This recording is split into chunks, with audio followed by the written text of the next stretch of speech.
সম্মানিত দর্শক শ্রোতা, আসসালামু আলাইকুম। আমাদের বাংলাদেশের বর্তমান পরিস্থিতি নিয়ে স্বরাষ্ট্র উপদেষ্টা খুবই কঠোর হয়েছেন। এখন থেকে চিরুনি অভিযান চালাবেন।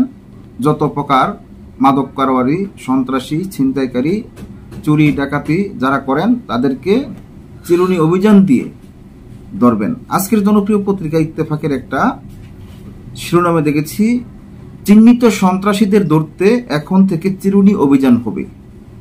দেশের যত সন্ত্রাসী, চোর, ডাকাত, মাদক কারবারি সব ধরা পড়বে, সব ধরে কারাগারে বন্দি করবে। তারপরও এই দেশের সন্ত্রাসী, চাঁদাবাজি যারা করে তাদের হাত থেকে জনগণ যাতে মুক্তি পায় এর একটা সিদ্ধান্ত নিয়েছেন স্বরাষ্ট্র উপদেষ্টা। মিটফুট হাসপাতালের সামনে যে একটা মর্মান্তিক ঘটনা ঘটেছে, সোহাগ নামের সেই বাঙালি ব্যবসায়ী, তাকে যেভাবে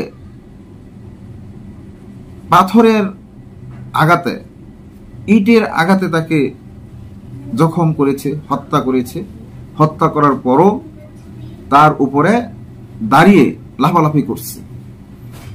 এমন এক মর্মান্তিক ঘটনায় আহিলিয়াম জাহিলিয়াতের যোগকেও হার মানিয়েছে। দেখেন কি একটা অবস্থা করেছে। এমন দৃশ্য যারাই দেখেছে তারাই হতভম্ব হয়ে গেছে।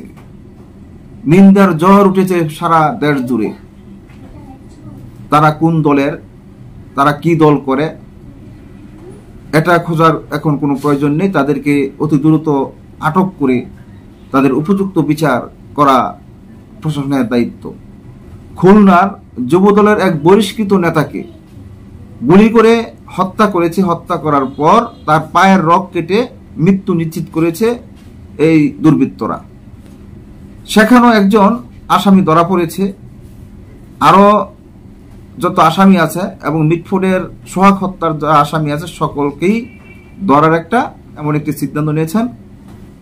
এ নিয়ে একটি রিপোর্ট পেয়েছি জনপ্রিয় পত্রিকা ইত্তেফাক থেকে। আসুন আমরা সেই রিপোর্টটি দেখে আসি।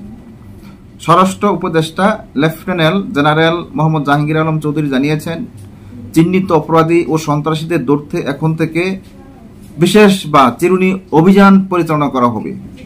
তিনি বলেন, রাজধানীর মিটফুটের হত্যাকাণ্ডের বিচার দ্রুত বিচার ট্রাইব্যুনালে নেওয়ার পদক্ষেপ নেওয়া হচ্ছে। ইতিমধ্যে খুলনার হত্যাকাণ্ডে একজনকে গ্রেফতার করা হয়েছে। কোনো অপরাধীকে পুলিশ প্রশ্রয় দেবে না।